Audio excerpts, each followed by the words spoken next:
Hi everybody and welcome back. So this time we're going over the not function.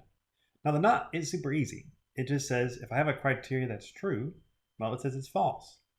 If I have a criteria that's false, it says it's true. Because sometimes it might be easier to check and see if something failed rather than it passed. Or say something is not true rather than finding something is true. Now in this example right here, it's a pretty big example. Well, one of my criteria was wrong. I accidentally reversed it. I should have said that I didn't want that to happen, that not the case. Instead, I said I wanted it to be the case. So maybe I told them to make it too big. I said only things more than 50 tons is what it's supposed to be. Maybe I said only things that are less than 50 tons. So one of my conditions is wrong here. So I look through here, and yes, you look at this and you say, this is an absolutely enormous function here. That's okay. Sometimes they are.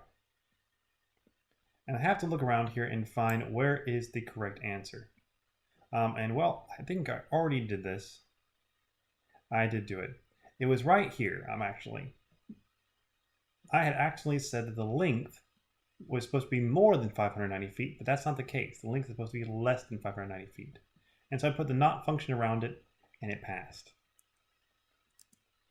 Now, I'm going to go ahead and remove this, and you'll probably be able to find it fairly easily now that I've shown it to you. But just when you get confused, because these are very, very complex statements, do not worry, okay? Don't let it bother you. Just walk through it one at a time. I also strongly advise you to write it down. I mean, don't just try to read it in your head. There's too much here to read in your head. Start writing it down. Okay. So in this case, I have one big and. It's saying that everything inside of that has to be true for it to pass. Okay. So write that down. In fact, I'm going to do that. Okay. Big and. Okay. And what is it saying? What has to pass for it to be true? Okay. Well, there's a smaller and, it's a little and statement right here that says more than 430 or more than 590, okay? And so inside the big and, I have a small and it says more than 430 and more than 590. Okay, okay. So far, so good. Now look at it again. And so I'm outside that little and. Okay, now I'm in the big and again. And it says C266 more than 45. That's the beam will be more than 45. Okay. Beam more than 45. Okay, I keep on walking down the pathway. And I look again and I see that D266 has to be more than 50. And that would be the displacement. And that one's correct. So displacement more than 50. Okay. And then the last one is E266 less than 147. That's in millions. And so I look at E266 is indeed less than 147. Okay, that's the correct condition. So we're good. Okay, less than 147. Okay. I probably should put cost here to make sure that it's completely clear. Okay, so this one right here is inside of the small and. I'll box it for now. And these right here are inside of the big and. And I'll box that. Okay, so everything inside this bigger box has to be true to pass. And everything inside of the smaller box has to be true for it to pass. So far, so good. Now, the big issue here is you notice it says more than 430 and more than 590. Well, that's redundant. You wouldn't need both of those conditions. So something's wrong here. And the issue is that it was supposed to be less than 590. So that's why we put a not around this. But this is a good methodology if you're trying to figure out how to write your if statements. You can just use these big boxes that go further and further outward. And then you write them slowly but surely in there. It will take practice. I give you all these examples for a reason. Use them to help yourself.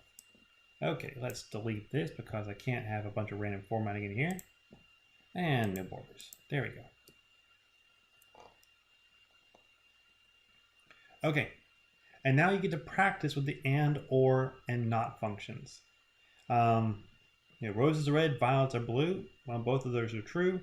And so what would I use to get that to be true? Well, I could choose and. Good. Surprisingly enough, though, I could have also chosen or. Because remember, or only needs one thing to be true. So if an and function will be true, an or function will always be true. But the reverse is not necessarily true. If an or function will be true, an and function will not always be true. Okay, I go down here. Chuck Norris has no beard. Well, that's not true. I actually don't know for now, but he always has a beard. So we would put not. That's how we make it true. Star Wars prequels are better than the original, and Michael Bay loves explosions. Well, I won't judge you if you think the prequels are better than the originals, but I personally think they're not. But Michael Bay does love explosions. Now, if I try an and function here, it should fail because prequels are not better than the originals. Can't believe you. Koalas are actually vicious creatures, and platypi are poisonous. You think I'm joking, but look it up. Okay, so I'm going to reset these for everybody so you can have fun with it. If you're wondering how I got this little checkbox there, it's called data validation. We'll learn about that eventually. It's fun. Okay, and then there's this much longer, bigger one, which I'm not going to go into. I'm actually going to leave you to struggle with this one. However, what I would really like you to do is I would like you to try it. Please, please, please try this hard example here at the end. Because if you do try and you can get this one, you've mastered it. I mean, you've literally mastered it because this is a hard one. If you can do all the if statement required for this, you will be able to master it. And the big thing for this one is if you're struggling, I would say make an if statement that checks each of the conditions in like separate columns and then practice putting those together. Okay, with that, I hope you've got a better idea of how to use if functions. On your quizzes, we're never going to go as complicated as this. This is really showing if you've mastered it, if you can do it. But as long as you can get a nested if statement in there, you should be fine. Okay, I'll see you all later. Have a good day.